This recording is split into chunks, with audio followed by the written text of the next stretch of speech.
Hello friend, welcome to my channel study AF. हम लोग करेंगे जीके डेली क्लास जो रोज़ होती है। आज ये हम लोगों का चौथा वीडियो है। अगर 3 वीडियो आप लोगों ने नहीं दी है तो डिस्क्रिप्शन में हम लिंक दे देंगे, या चैनल पे प्लेलिस्ट है, वहाँ पे आप लोग देख सकते हैं। हम लोग डेली सुबह 9 बजे से ये जीके करते हैं और 30 क्वेश्चन हर दिन लगातार करते हैं जो अदर एग्ज़ाम में पूछे जाते हैं। तो आप लोग देखिएगा। उससे पहले आप लोगों ने चैनल नहीं सब्सक्राइब किया है तो चैनल सब्सक्राइब कर दीजिए, साथ ही बेल आइकन दबा दीजिए ताकि जैसे ही हम वीडियो अपलोड करें आप तक पहुंच जाए। तो चलिए देखते हैं।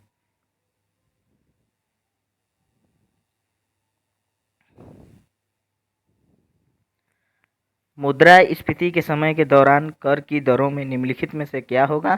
तो आप कहेंगे स्थिर बना रहेगा, न घटेगा न बढ़ेगा। भारत में निम्नलिखित में से कौन सा क्षेत्र सबसे अधिक कर का भुगतान कर रहा है?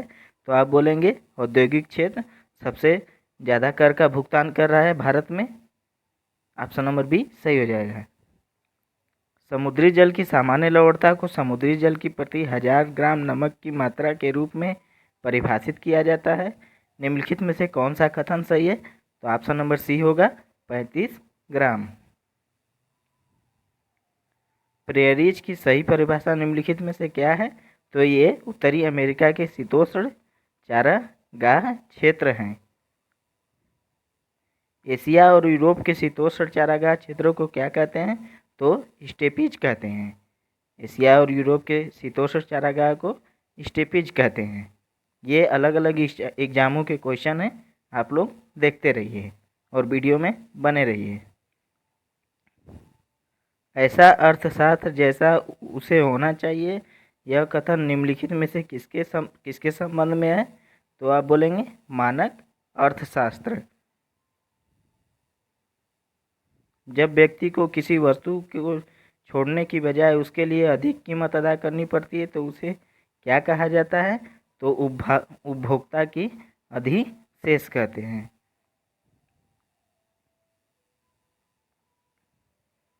विषुवत रेखा पर गुरुत्व के कारण त्वरण क्यों होता है?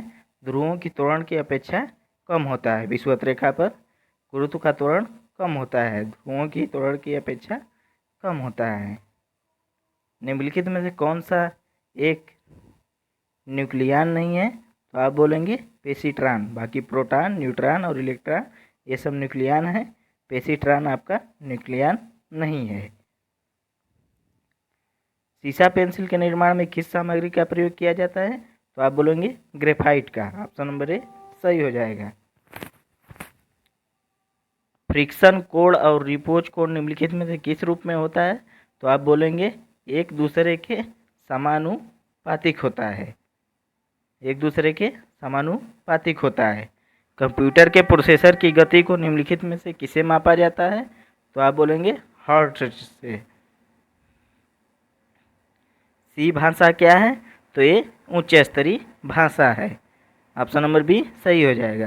निम्नलिखित में से किस फसल को प्लांटेशन कार्प कहा जाता है? तो आप बोलेंगे गन्ना की फसल को प्लांटेशन कार्प कहा जाता है। आगे देखेंगे हम लोग क्वेश्चन। फोटोग्राफी प्लेटों में सिल्वर हाइलाइट का प्रयोग किया जाता है क्योंकि वे प्रकाश में रूपांतरित हो जाती हैं। ऑप्शन नंबर सी सही हो जाएगा। टेट्राएथिलेट TeL निम्नलिखित में से क्या है? तो आप बोलेंगे अपस्फोटरोधी यौगिक एंटीना कंपाउंड है। क्यूरी बिंदु तापमान पर निम्नलिखित में से क्या होता है? तो आप बोलेंगे धातु के चुंबकीय गुण समाप्त कर देता है। पृथ्वी के ग्लोब पर एक ध्रुव दूसरे ध्रुव तक लंब से विषुवत तक खींची जाने वाली काल्पनिक रेखाओं को क्या कहते हैं? तो यामोत्तर रेखा कहते हैं। निम्नलिखित में से कब सूर्य और पृथ्वी के बीच दूरी सर्वाधिक होती है?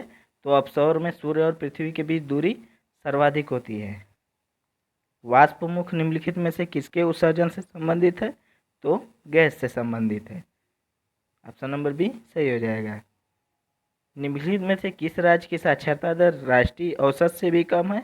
तो आंध्र प्रदेश की साक्षरता दर राष्ट्रीय औसत से भी कम है। एग्जाम में पूछा गया क्वेश्चन है, तो ध्यान दीजिएगा आप लोग। इसको याद कैसे करेंगे दोस्तों? तो वीडियो 2-3 बार रिवीजन कर लेंगे तो याद हो जाएगा। विश्व का दूसरे सबसे बड़ा द्वीप समूह कौन सा है? तो आप बोलेंगे New Guinea. Option number C सही हो जाएगा। दिल्ली और निम्नलिखित में से किस स्टेशन के बीच का रेल मार्ग सबसे छोटा है? तो नई दिल्ली चेन्नई स्टेशन का रेल मार्ग सबसे छोटा है। निम्नलिखित में से किस शहर को सिटी ऑफ गोल्डन गेट कहा जाता है? तो सैन फ्रांसिस्को को सिटी ऑफ गोल्डन गेट कहा जाता है। यदि व्यक्ति को गलत प्रकार का रक्त दे दिया जाए तो आरबीसी का संश्लेषण हो जाता है। आरबीसी मतलब रेड ब्लड सेल। एनआईएस का पूर्ण रूप या फुल फॉर्म क्या है? तो नेशनल इम्यूनाइजेशन शेड्यूल है। ऑप्शन नंबर सी सही हो जाएगा। यदि किसी व्यक्ति को बंदूक की गोली लगने पर उसके शरीर से सभी गोलियां नहीं निकाली जाती तो निम्नलिखित में से किसके कारण उसके शरीर में जहर फैल जाता है? तो आप बोलेंगे आर्सेनिक के कारण शरीर में जहर फैलता है। दांत की बीमारी निम्नलिखित में से किस प्रकार होती है? तो आप बोलेंगे फंगल इन्फेक्शन होता है। जो दांत की बीमारी होती है फंगल इन्फेक्शन के कारण होती है। पीयूष ग्रंथि शरीर में से किस स्थान पर स्थित होती है? तो आप बोलेंगे मस्तिष्क में पीयूष ग्रंथि स्थिर होती है। I hope